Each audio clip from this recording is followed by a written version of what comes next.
There we go.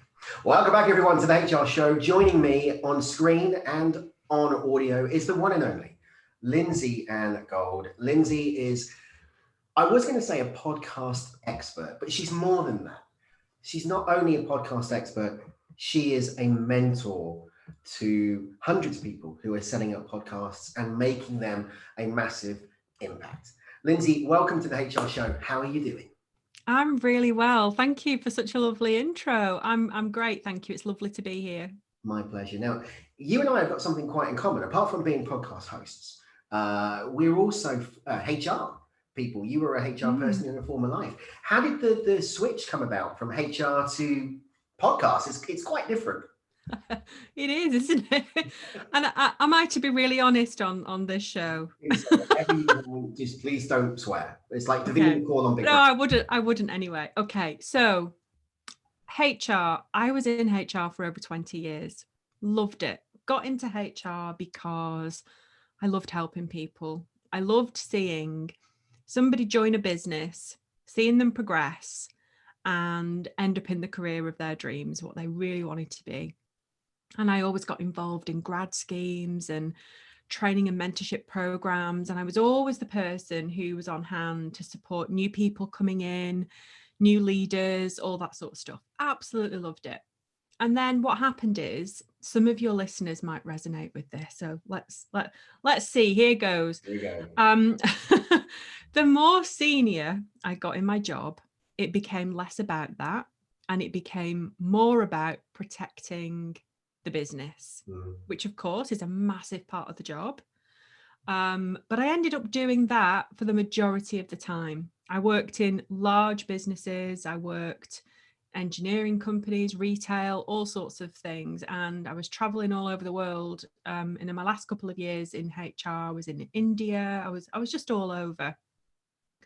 And it just got to the stage where I thought, this isn't what I got into this for. So I sort of gradually, over the course of probably 2 years, I wouldn't say fell out of love with HR, but fell out of love with my career path. Because I was looking at the roles above me and thinking, I don't want that role. I want to be supporting people in their development. I want to be doing all of that. I did a role for a company as a national training manager. I did mentorship, I did acting HR, D roles, I did all sorts. And I loved a lot of what I did, and I loved all the people that I met along the way. It was fantastic opportunities that I had throughout my career. But it got to the stage where I thought, I need to do this for myself. And what happened is my husband, he left his job and went back to university to train as a teacher.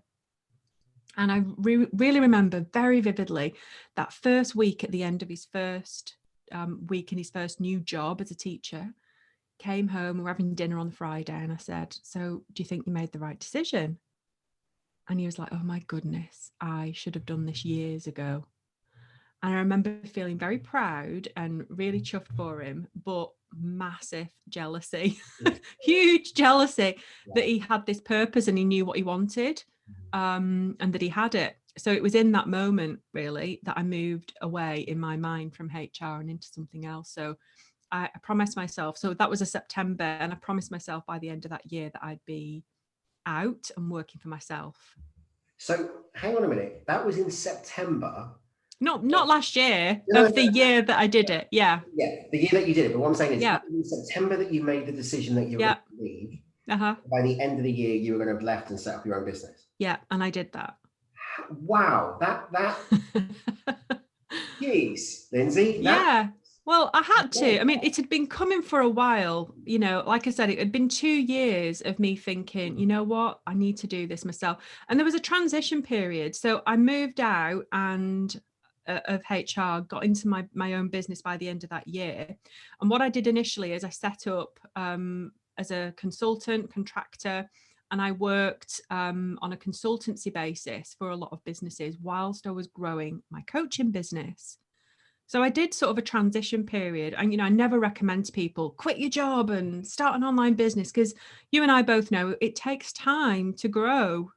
massively. Really does. And anyone who tells you any different is quite frankly lying to you. So I did that. I transitioned gradually, and I did that for about 18 months and then went fully, well, no, actually it was less than that. It was about a year. And then by the end of that year, I'd fully gone into working for myself in my own coaching business. So you were doing a coaching business at the time. So was that Yeah. going out into businesses, or was that on the podcast format? How did the podcast link come about? So I did a bit of both. I did coaching for large companies. I did some work with Co-op, the retailer, did some work with them, other corporate work, but mainly I was working with individual entrepreneurs. So during that 2 years where I'd been gradually falling out of love of my career path, I'd spent a lot of that time on the road, and I'd been listening to podcasts constantly. And I knew when I listened to them that I thought, I have to start one of these. When I start my business, I'm going to start a podcast. So I did, and I started a podcast initially. My very first podcast was called Escape the 9 to 5, and it was helping people to do exactly that, to get out of their corporate roles and into something else that they loved. And when I started that podcast, I was inundated with questions about it. How have you done this, Lynsay? How do you make money from it? How do you know what technology to use? How have you put it all together? And I thought, maybe there's something here. So I started doing a bit of training on the side for people. I did a bit of market research, did some sessions with them for free initially, just to figure out whether this was something that I wanted to do and whether it had legs. And oh my goodness, did it have legs? I moved from full-time coaching into full-time being a podcast and business coach. And now I run my own podcast production company as well. So I never would have thought that that's what I would be doing. But it's been an incredible journey, and I've absolutely found my niche, 100%. And you are really at the pinnacle of your career. You are one of the industry go-tos. The founder as well of PFB, and if nobody knows what they are, it's the Podcast for Business Awards that took place earlier this year. I wasn't nominated, but I attended. It was a really good event, and what was so good about it was you just brought everybody together. I mean, there was podcasts that I hadn't heard of before, and some of them were just incredible. And I think the one thing that we all got from that, all the podcast hosts that were there, was an extended network. I mean, one of my recent guests was Claire Winter, who runner-up in Podcast Business Awards. Cracking content, pardon the pun, cracking podcast and cracking content. And a lovely woman, Ruth Cudsey, who is a coach. Again, an amazing contact to have. And we got that because of you and the PFB and the Podcast for Business community. When you see the response that you get now from podcasters, from your community that you've got on Facebook, how do you feel? What goes through your mind? Oh, it's honestly, it sounds really, really cheesy, but it is honestly one of the best things about having the business that I've got. One of my main key drivers, one of my biggest values is community. And I was really conscious that when I started in business, I wanted to build community because I knew how powerful that could be. As you say, I've got the awards, and there are other podcasting awards out there, but they all focus on the huge shows, the ones who are getting thousands and thousands of downloads. They've got huge teams behind them, big production budgets, sponsors, advertisers. And I was really conscious that I wanted to create, as you say, that community feel, that family feel, celebrating those indie podcasters like you and I, who, we're doing a lot of the work on our podcast ourselves. I mean, I'm really lucky now. I've got a team, they do it, but I know how it feels to be up at midnight trying to sort out your episodes and, doing all of that work yourself. So I wanted to create a community for them to support each other, where, no question is a silly question, where you're always welcome and it's open to everyone. Initially, when I started in business, I only worked with women, but then I very quickly got out of that because, throughout all my career, I'd worked with men and women. So I didn't know why I'd been doing that. So I love working with both men and women, young and old, all sorts of backgrounds. And I just think it adds to a gorgeous tapestry of people in there. You know, we've got over 3,500 people in there now. So it's been amazing. And it is active. It's one of the most active communities on Facebook. Really active, yeah. You know, my phone pings left, right, and centre with notifications coming up. Even something as, how do you make a cup of tea, Lynsay? Yeah, I know. Well, it was National Tea Day the other day, so I thought, you know what, we need to figure out, do you pour the water first or the milk? I mean, to me, it's blasphemous to say that you put the milk in first. It's ridiculous. Why would you put the milk in first? You never no idea. No, it's just wrong. God, that caused public outrage on your phone. It's a bit like, you know, Weetabix and baked beans. I know. I've seen that this week. It's so funny. You do. And the one thing about your community, which I do love, is the fact that you said there's no silly question. I mean, I post in there quite regularly going, what do I do? What do I do? And what I feel is really graceful about you is the fact that even if you haven't done your training, and we'll touch on that in a second, you don't care. You're willing to help anyone and everybody who's in your group. And, you know, I've said to you in the past before, because we've spoken quite a bit offline, that's really graceful of you to do that, because there are other people who are in the same business as you that won't. Yeah. Yes, you can do it, but we'll charge you for that little bit of advice. Yeah. But you don't. And that genuinely comes across as the passion that you've got for I'm glad you can see that. I've always been this person where I think, you know, the information is free. At the end of the day, you could Google a lot of the stuff that, you know, how to start a podcast. And I give you that information. If you ask me a question, I'll answer it. What you get when you work with me individually is that bespoke attention. So you get that, you know, how is it going to work for you? Let's pull out what your unique talents are and so on.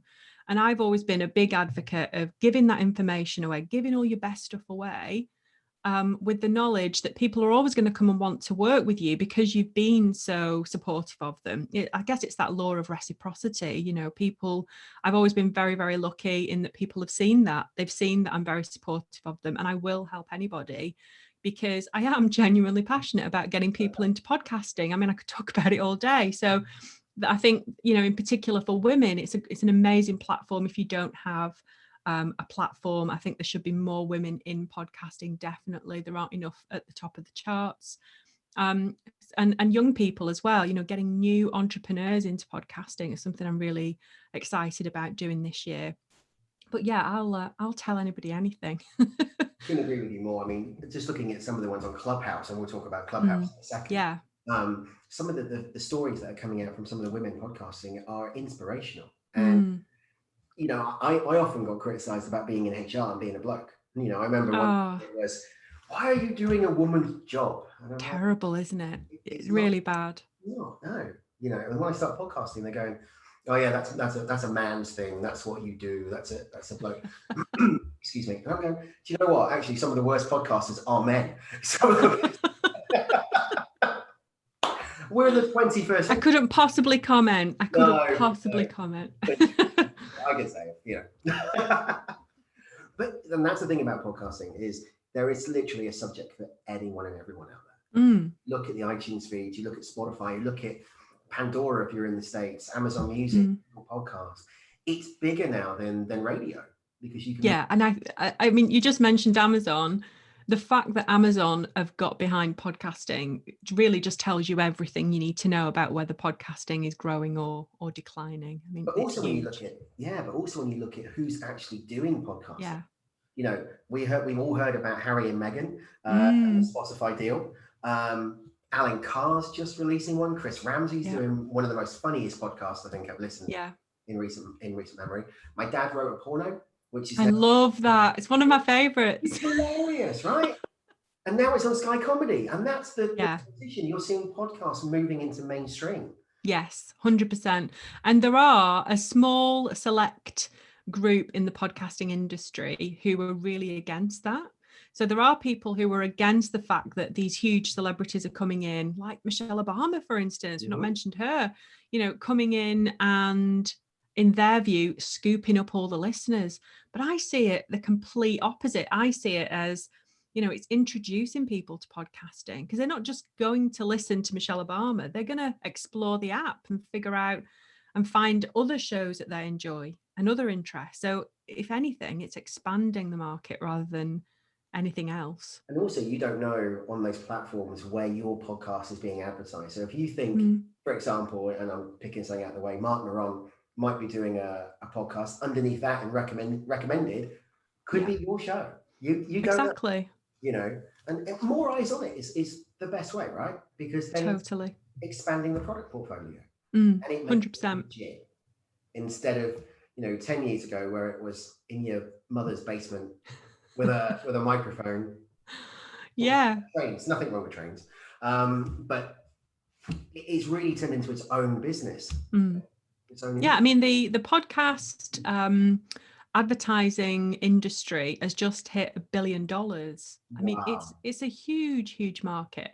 There are a lot of people who have diverted a lot of their marketing budgets purely to podcasting for that reason, because it's so intimate. You're in somebody's ears every week.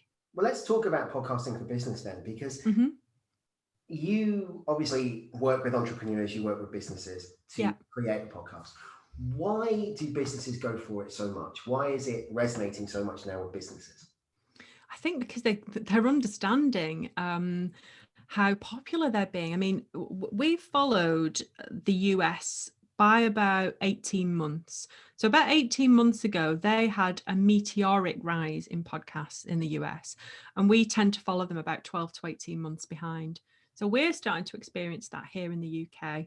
So what's happening is people are realizing that the research is showing them that people who listen to podcasts generally are educated people. They have disposable income.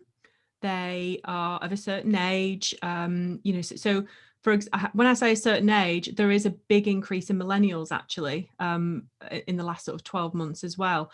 But there are people between 35 and 55 who are at the stage in their lives where they know what they want, they have a disposable income, they're not watching mainstream TV, they're subscribers to things like Netflix and Amazon Prime. So they're not as, what's the word I'm looking for? They're not as susceptible to mainstream advertising. They don't get it because, they're not watching TV. I can't remember the last time I watched real TV. Yeah. So what they're doing is they're going on podcasts. The average listener listens to 7 episodes a week.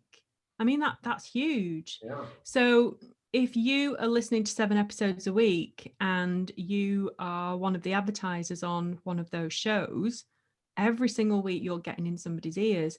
And if that message is delivered by the podcast host themselves, then it's even more valuable because the audience have developed that trust and that credibility with the host. So, I mean, there are so many people who are putting all of their advertising budgets into podcasts because of that very reason, because it's so intimate and you've got the trust with the host. So it's I think it's 14.5% more likely to buy something through a podcast if the host has talked about it rather than just seeing the advert on a social media feed. Wow. So it's huge. Isn't it? Yeah, absolutely incredible. I mean, there's a podcast guy in the States called Conrad Thompson. And he does, he does about 7 podcasts.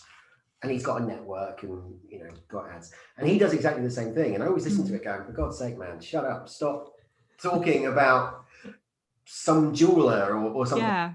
But the one thing that stuck in my head was, that jeweler. And I'm in the UK, and obviously he's in the US, but it does stick. It does, but it isn't for everyone either. Like I don't have a sponsor on my show, and I have in the past on my other shows, but I haven't on this one.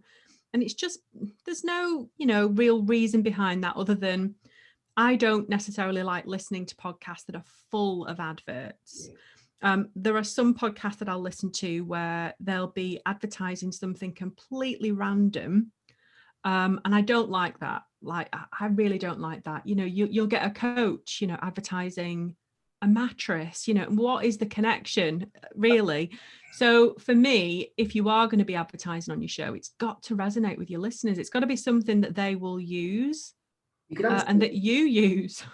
You could understand if it was a counsellor being sponsored by a couch or a sofa company. Yes, exactly. But a coach and a mattress, no. Yeah, it doesn't make sense, does it? No. So You've mentioned a couple of things there, and I want to get your opinion on it. Netflix, Amazon Video, all that type of thing. Yeah. The binge culture. Yeah. What is recommended now? Is it recommended to do the weekly release, or is it recommended to do multiple episodes at once? Yeah, I wouldn't do less than one a week generally, especially when you're first starting, because you've got to establish that credibility and get people into that pattern of tuning in every week and seeing the download on their phone every week on a Monday, whenever it is that you're going to tune into your podcast. Some people do them every day. They'll do a 5-minute episode every day.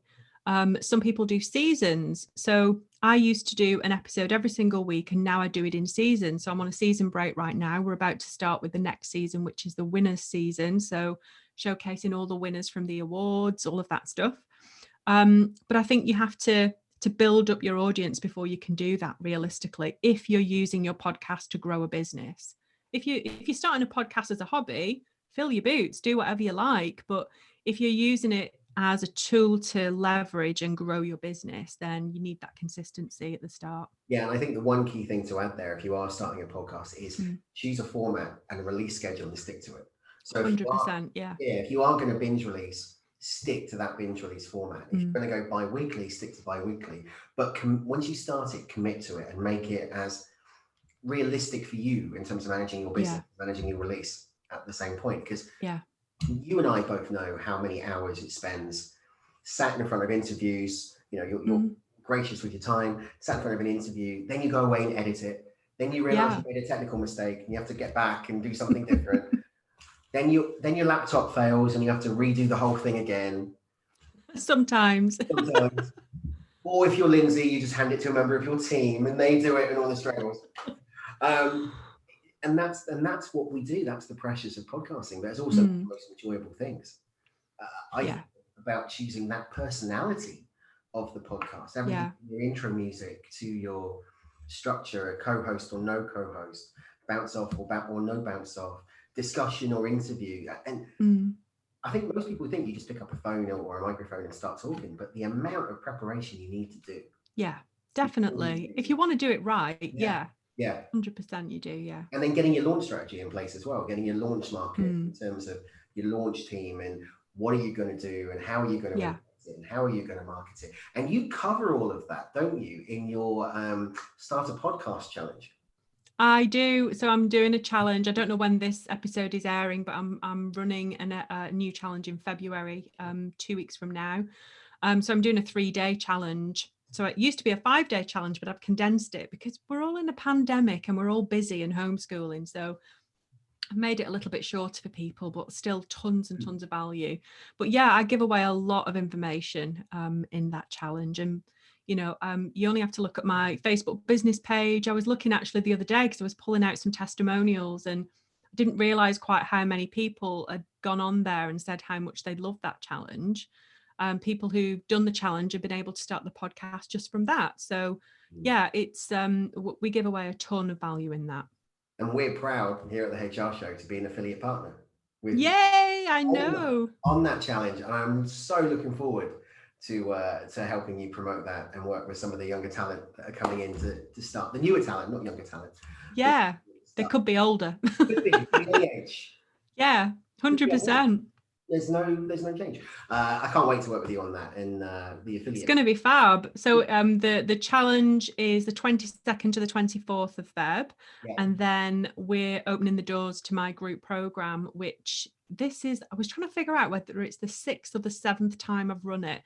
But we've run it a few times now and it gets better each time. And so I'll be telling people all about that in the challenge as well, if they want to get additional support to help them to get started. And as you say, Andy is an affiliate partner. And if you would like to join the challenge and you're a listener of this podcast, then definitely join up through Andy because he'll be able to support you as well. Yeah, and please do, because if I've done a few of these challenges before and I've been podcasting for too long now. And I thought I was good. I thought I was a good podcaster, but actually being part of your community and learning some of the hidden tricks, I realized I'm really not. My show notes were terrible. You're great. You're doing really well. You're doing really well. Yeah. But it just things like your show notes and learning about what you need to Mm. put in and the amount of detail and CTA, call to action. I never thought Yeah. about a call to action and where you put it in and where you don't. And Yeah. It's so true. It's all the things that you don't know you don't know. I yeah, think that's the way I can put yeah, it. I remember starting my very first podcast and, wanting to throw my laptop out the window because there were so many things I just had no clue about. And yeah, it worries me when I see people using apps like Anchor to just bang a podcast out. And it's great if they are just doing it as a hobby, fair enough. But, if this is going to be a business tool, then you've got to do it right, haven't you? It's your reputation. I subscribe to the fact that I host it myself. So I've got my Mm. website and it's on my Yeah. website and I've managed all the feeds and all Yeah, that. exactly. Which admittedly I've taught myself how to do that and that's been over Yeah. the years. But I think every show you do, if you start one and you stop one and you launch a new one, you learn Yeah, something new and bring something new to it. The HR definitely. show is totally different to Two Men and Their Mics, which is my hobby Mm. podcast. Yeah, If you want to talk about Marvel or DC, come listen to that one. cool. Yeah, but the atmosphere on that one is completely different. I've got a co-host who's a geek, I'm a geek, and we talk that type of thing. Yeah. You come onto this one, I try and bring the personality across, but it's more professional Yeah, to a degree. yeah, And you get that, and that's the different switch, and that's what makes it so fun. Is you can just do like that and do something different. I'm starting totally. something in a couple of weeks' time, which nobody knows yet, which is kids' books. Ah, So I've got a wonderful. 2-year-old, and it's going to be vlog related, and I'm taking some of her books that we've got, and I'm going to read them and put them to camera and show the pictures and all that type of thing, and release that because we know homeschooling at the moment is so it's so difficult. Yeah, And the best yeah, thing is 5 minutes long. exactly. Yeah, little short snippets, great episode. And realistically, we're all busy, so unless people are listening to a podcast whilst they're cooking, whilst they're out walking the dog or exercising, not many people at the moment have time for something really long. They like to consume short, sharp episodes, Exactly. where they can come away with a takeaway, something to do instantly. So yeah, I'm a great believer in the short episodes, and I love listening to longer episodes like interviews and so on, because you can really sort of get into something if you're like cooking or doing something else at the same time. I So got to it's about admit, testing it. yeah, my preferred format is when I've got somebody with me. So when I'm with you and we're kind of bouncing off and Yeah. just having a chat. And I don't like doing interviews where you've got a piece of paper and you go, so question 1, could you please? Yeah, no, I don't like that either. That's, it's not real. Yeah, that's not natural. The best thing I got told once was, imagine you're having a chat in the pub, and obviously Yeah. pub anymore. But it's and that's what you want. And I think, Andy, it's different for every podcast, right? I mean, it depends on who your listener is as to whether that format will work or not. But for you and I, it sounds like that is the right thing for our listenership. I always like to think when my listeners are there, they're sort of feeling that, they're in your listeners are sort of in the corner of the room whilst you're having a chat. And it feels like they're just listening into a chat with friends. That's it. And if you can make them chuckle, that's amazing. Exactly, Bring a little bit of humour to life, depending on what we're going through at the moment. Yeah. Just before we begin to wrap up, Lynsay, because it's been, I could be like you, I could talk to you for hours about everything else. You've done this now for a number of years, as I said. Who would you say now are your podcast inspirations? Oh, wow. What a question. So the very first podcast that I listened to was Amy Porterfield's Online Marketing Made Easy. She sort of opened up to me sort of the art of the possible almost. I was in a job and didn't know anybody sort of in my real life who, and inverted commas there, who had the sort of business that I wanted to grow. So she sort of made it possible for me in my own mind. She gave me that art of the possible. Podcasts now, people who are doing it really well. I loved the winner of the Listener's Choice Award this year in Podcasting for Business. I'd never heard of them before the awards, but I'm married to a teacher, and when I told him that they were the winners, he was like, oh yeah, I know them. I didn't know them. Now, for those who don't know, I can't remember the name of the show, and I'll put it in the show notes, but this is the brothers who are teachers, right? Yeah, it's called Two Peas in a Podcast. It's Love it. two IT teachers, both called Mr. Parkinson, and they're brothers. And they talk about, it's for anybody who isn't a teacher, in my view, as well. It's all the stories that teachers send into them of the funny things that happen in the classroom. And it's honestly hysterical. It's really, really funny. So that's a really great one. And what they're doing well is they're just adding a ton of humour to, like you say, a ridiculously difficult situation right now, especially, you know, for quite a few industries, teachers included. And I can vouch for that. I'm married to one. So, yeah, I mean, anybody at the moment who is doing what they can to amplify other voices, anybody who is using humour, anybody who is using their platform to provide community and a safe space for people, I'm all for that, definitely. I mean, I can't give you one, to be honest, because I looked at my app the other day because I did another interview this week and they asked me, so who's your favourite podcast? And I said, you can't ask me that. I like so many, and I've probably got over 200 subscriptions on my podcast app. I listen to so many different types of genres of podcast as well, not just business, comedy, drama, all sorts of things. So Where do you so find many. time to listen to it? I don't listen to all 200 every week, but I do dip in and out. There are some that I listen to all the time consistently, but there are some that I'll just dip in and out. Like My Dad Wrote a Porno is one of them. I will binge listen that. Every now and again I'll go in and listen to sort of 3, 4, 5 episodes back to back because it's hysterical. So yeah, I love so many different types. Serial's another good one. If you've not listened to Serial, I've had a couple of episodes of that. Yeah. Yeah, that's pretty good. Lynsay, it has been an absolute pleasure to have you on the HR show this week. Shout out your contact details if anybody wants to get in contact with you for your one-on-one, for your 100% marketing plan in terms of full production, and also for the challenge. Thank you. And thanks for having me today. I've loved it. I love having chats like this with people. So you can catch me on Facebook. I've got a community called Podcasting for Business Community, which is the one we were talking about earlier. You can contact me directly if you want to on info@lynsayand.com. I'm sure we'll put the links in the show notes. But yeah, I mean, come and join the community. I'm over on Instagram as well, and I am on Clubhouse. I am on Clubhouse now. We haven't touched on that. Have you got 2 minutes? We can have that. Yeah, of course. Yeah, I can chat about Clubhouse. We can't not really, can we? It's the biggest social media tool launch in, I would say, the last 5 years. And yeah, it's brilliant. Taken the world by storm. Why? Well, this is the age-old question, isn't it? It's the question of the minute.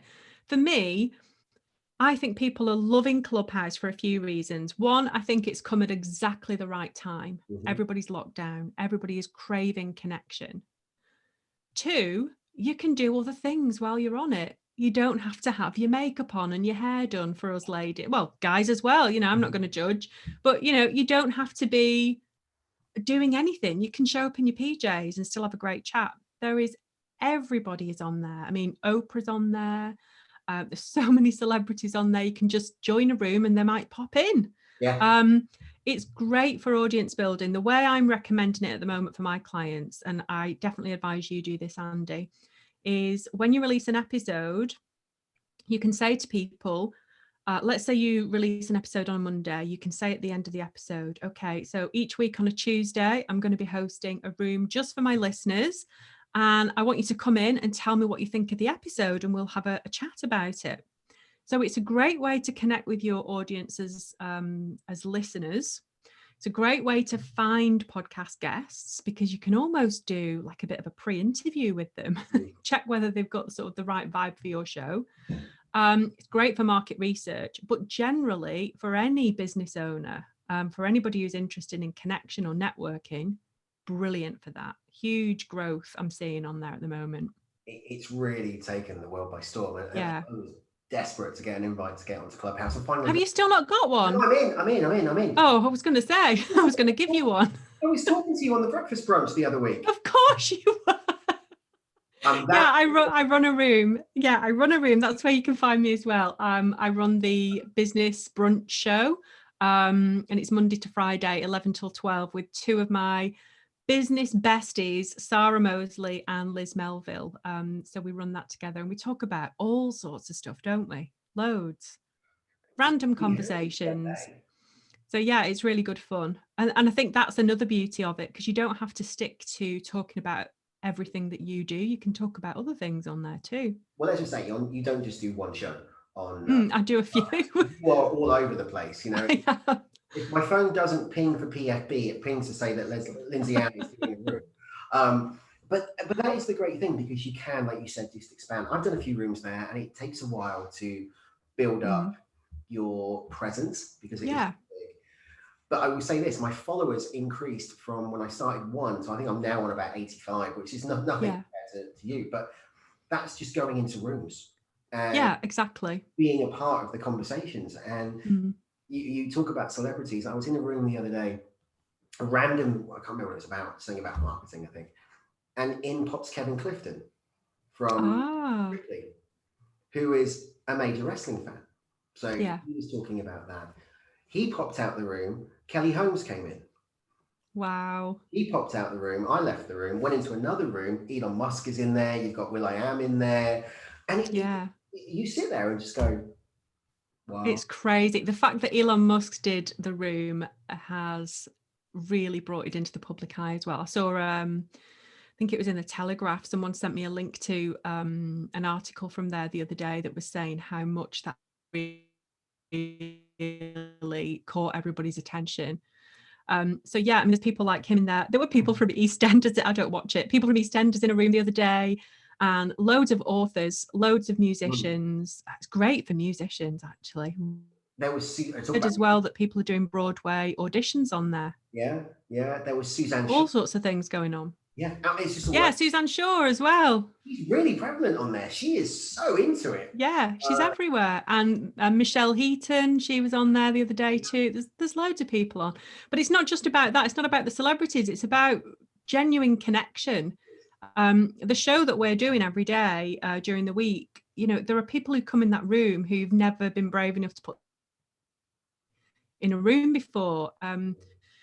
Because, I mean, let's face it, I mean, let's be honest, there are some rooms in there that are like, there are hundreds, sometimes over 1,000 people in a room, and it can get all a little bit overwhelming, and it's difficult to manage rooms of that size. But when you go in some of the smaller rooms, which is what I do, you can just have a really good chat with people, proper conversation, proper connection. And you get a proper debate. I mean, you know, I was in one of your rooms I've not been in every day by going and I think you were talking about hiring a member of staff to issue, and there was a lady in there, bless her, that just didn't know how to have a conversation to say, I need to let you go. And you know, from an HR perspective, both of us were sat there kind of going, you just need to have the conversation. But being able to kind of put your hand up and say, look, this is what you need to do, and be able to help and have that debate and listen to them, it is quite empowering at the same point. And if you're about to start the podcasting journey as well, what better way to cut your teeth? Definitely. And a great way to find shows to be on, to be a guest. Yeah, definitely. Absolutely. Yeah, because you know, you put your hand up, you're speaking for the first time with no script. It's exactly what you do on a podcast. Exactly that. Yeah. It's really good fun. So if you've not got on there, find somebody who is on there, because it's invite only currently.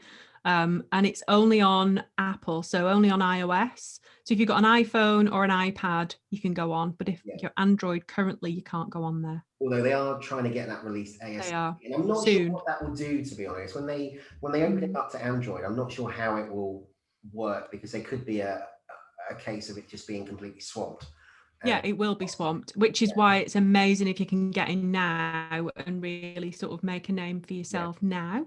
Yeah. It's like being at the start of Facebook. Let's face it, there's less than 2 million people in there right now. Yeah. Less than 2 million people. So there's a lot of land to grab in there. Let's hope it lasts longer than MySpace. Yes, I'm sure it will. Lynsay, thank you so much for joining us this week on the HR Show. And as always, an absolute pleasure to speak to you. You're very welcome. I'd love to bring you back on at some point down the line with a couple of podcasters and do a big round table. Yeah, that'd be cool. I think would be good. We will put all your contact details in the notes. Please join the 3-day challenge. to start your own podcast. If you're already podcasting and want to use Lynsay's services, do it. Fully recommend it and join the community because you are part of a family.